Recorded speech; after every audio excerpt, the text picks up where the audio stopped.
Një sulm i rënd me armë zjarri në kryeqytetin Ukrainas Kiev ka rikthyer fuqishëm debatin mbi të drejtën e qytetarëve për të mbajtur armë për vendmbrojtje.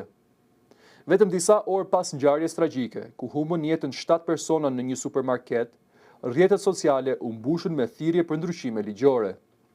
Aktualisht, në Ukrainë, civilët nuk lejohen të mbajnë armë zjarri dhe mungon një ligj i plot që rregullon vetmbrojtjen e armatosur.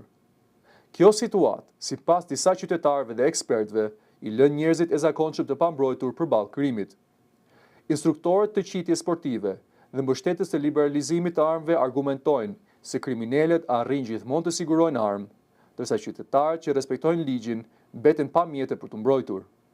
Ata kërkojnë legalizimin e armëve për të krijuar një balancë sigurie. Megjithatë, kjo çështje mbetet shumë e debatueshme.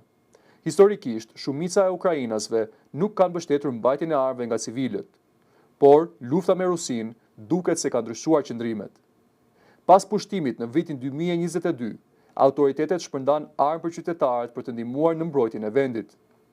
Sipas një sondazhi shtetëror të zhvilluar në atë kohë, rreth 59% e qytetarëve mbështeten të drejtën për të mbajtur armë në vende publike, ndërsa 22% e kundërshtuan kategorikisht këtë ide.